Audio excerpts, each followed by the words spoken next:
In this lecture, I want to talk about selecting the perfect graphics tablet. And of course, first we're going to talk about what is a graphics tablet and why you need it. This is basically a review of your digital options, and I'm going to show my recommended, or at least my preferred, tablet and the recommended cheap option if you just want to get introduced to graphics tablets. So let's begin by looking at what I'm talking about. To go digital and to draw digitally, what you need to do is replace your mouse with a tablet. Now, the mouse you're familiar with. You push it around, it's got a couple buttons, but it's very hard to draw that way. I don't know if you ever tried using a drawing application and tried drawing precisely. A tablet works different. It's a tablet that sits on your desk, and wherever you put a stylus, that's basically a digital pen, is where you'll start drawing. So you push the pen around and it's much more like drawing on a piece of paper. Now there's actually three types of tablets that we're going to talk about. One is it just sits off to the side and it attaches to your computer, and you look at the computer screen and draw off to the side. The other is one that attaches to your computer screen, but it actually has a screen in it, so you get to see what you're drawing, but you still need a computer. And then the other one has a computer built into it so that you can move completely away from your computer and draw and see what's going on the screen. I'm sorry to confuse you with all this stuff up front. Let's go slowly through all your options. Now, when you begin talking about tablets, there's one big dominant figure in the market, and that is Wacom. Wacom tablets are very popular. And what they basically do is they stand for two things: quality and state-of-the-art, the industry standard, and they're expensive because they are so high quality and everybody wants them. They could charge a premium price. Now let's look at the Wacom line. Here you can see what a tablet looks like. Now this little thing sits on your desk to the side of the computer, attaches to the computer, and everything you draw on it shows up on the screen. Now the difference between these two tablets is the one on the left. These are both small, they're entry-level tablets. The one on the left you can just draw on. The one on the right you can actually use finger gestures. So you can do things like on your iPhone. You can pinch and you can expand using your fingers. You can rotate, you can pan, all with finger gestures. The one on the left doesn't support finger gestures.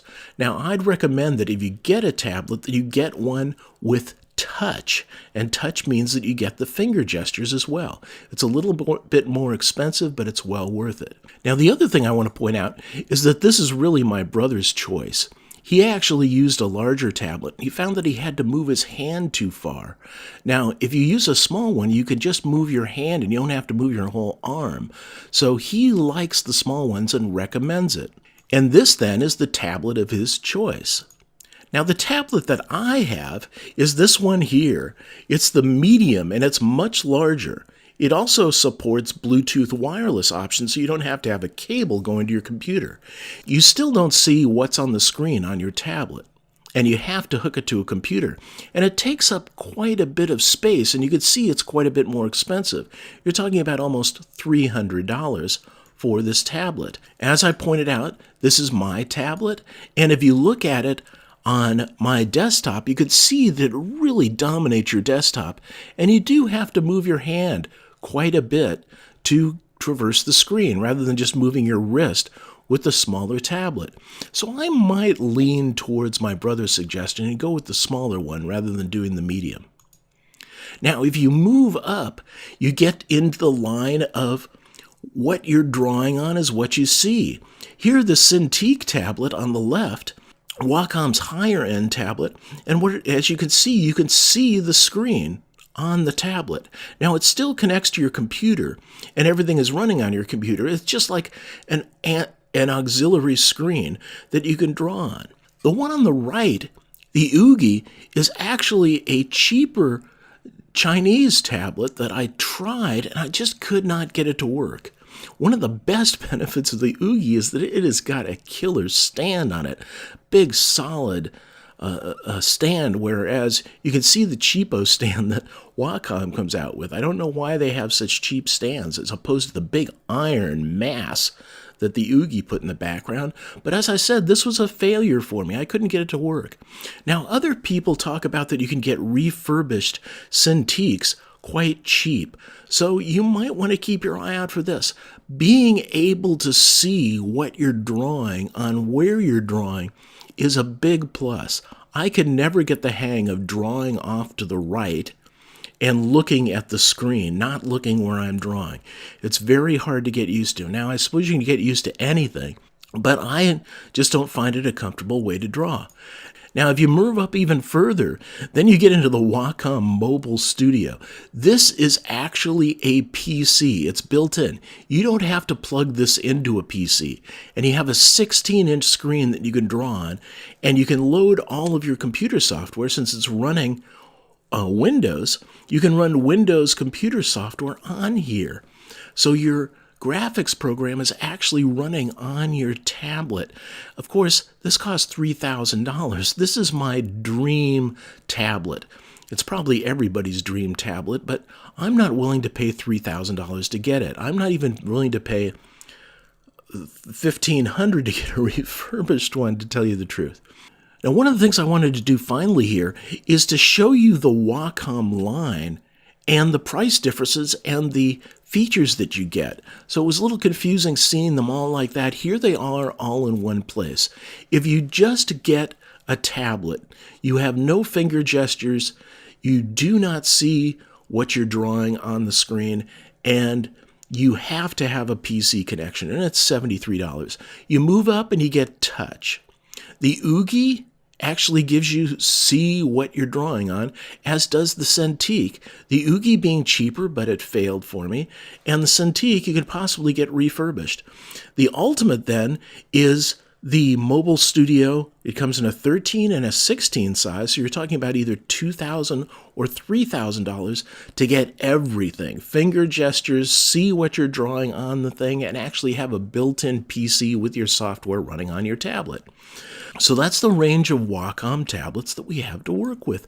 Now, some people have had great success drawing on iPads. And if you look at iPads, they cost about $5.99. So that's considerably cheaper, and that got me thinking. I'm not a Mac person. If you are, you might want to try an iPad as a tablet. But for me, I'm a Microsoft person, a PC person, so it comes down to the Surface. But the problem is, if you look at the Surface line, here, a new Surface i5 is almost is over $1,100. If you get an i7, then you're talking about $1,300, and that's without a keyboard, which costs another $100. So you're into the close to $1,500 for a Surface, and that's getting a little expensive. Why not buy a Wacom refurbished at this point? And then I started searching around the net, and I found, how low end can you go with a Surface? First of all, if you go with the Surface Pro 4, which is now the older generation, they're relatively cheap, and the price is going to drop even more as what's known as the new Surface. It isn't the Surface 5, it's the new Surface. They haven't come out with the 5 or the 6 yet. Is the state of the art and going to be the high price point. Now, another thing that you can do is you can move down on the processor size, right? We have i3s, i5s, and i7s. Well, if you move down to the mobile processor, the very low end, it has some advantages. It's really cheap, and it doesn't require a fan. So it's absolutely silent and takes less energy, which gives you longer battery life. But it's just fast enough to act as a tablet. I wouldn't use a mobile processor for a general purpose PC, but it's great for a tablet. And then if you look at the amount of RAM that you need, it turns out that Windows is very efficient with memory, and that 4 GB of RAM actually runs quite well. And you can run multiple graphic programs. You can run Photoshop, whatever you want to run as your graphics software right on the Surface, on the tablet. And You can get a limited amount of disk space, a solid state drive, at 128 gigabyte, cheap, and it holds the Windows, your apps, and a few large drawings. And then you can get them off your system using something like OneDrive, cloud storage, and so on, and move them off your system to free up room. You won't be able to store a lot of graphics on this kind of Surface. And it has no keyboard, but the pen is free. So what are we talking about here? The Surface Pro 4 with an Intel Mobile 3 processor, 4 gigs of memory, 128 gig solid state drive, and no keyboard. Here's a picture of it. Now this has the keyboard pictured, which you don't get. You have to buy for $100 more. So it's a very limited system. But what you do get with it is a 12.3-inch crystal clear screen. The screens on these Surface PCs is just beautiful. The pen stylus gives you 1,000 levels of pressure sensitivity on the pen. Now, Wacoms go up to 8,000, if you could believe it. But I found that 1,000 works just fine. You run Windows 10 Pro just like you do on your desktop, and you get 10 hours of battery life. So you can wander away from your desktop. You don't have to plug it into your computer. You have a portable tablet to do your art anywhere. Go places and draw things using the Surface Pro. And on eBay, I found the low-end Surface Pro for $499, free shipping and no tax. So it was under $500 to get my tablet. Now think about it. That's just $110 more than my Wacom tablet, which has to be connected to a computer and you can't see on the screen what you're drawing. Now, after painting such a rosy picture, I want you to remember this, that this tablet provides just enough power to perform really well as a drawing tablet, but not as a general purpose computer. The low-end processor, the lack of memory, the lack of disk space, all of these things are going to slow it down for doing general purpose computing. So you're just buying the Surface as a tablet. Now, do you need a tablet? Well, to draw simple shapes like lines and so on and squares, no, you don't. But to draw freehand, yes, you do. And we're going to be drawing freehand in this course. So here's what I recommend as a starter tablet. If you don't have a lot of money to spend and you're not quite sure if you really want to do this digital art thing, just go get a starter tablet. Now you're going to be drawing off to the side and looking at the screen, and it's going to be attached to a computer. Make sure that you get the small. That's going to be inexpensive, and that it's got the touch features so that you can use hand features. And of course, my preferred tablet is the Microsoft Surface Pro low end. So go low end on it, and it will perform beautifully as a drawing tablet. Up next, we're going to look at selecting, drawing, and painting graphics software, what you're going to run using your tablet. I'll see you there.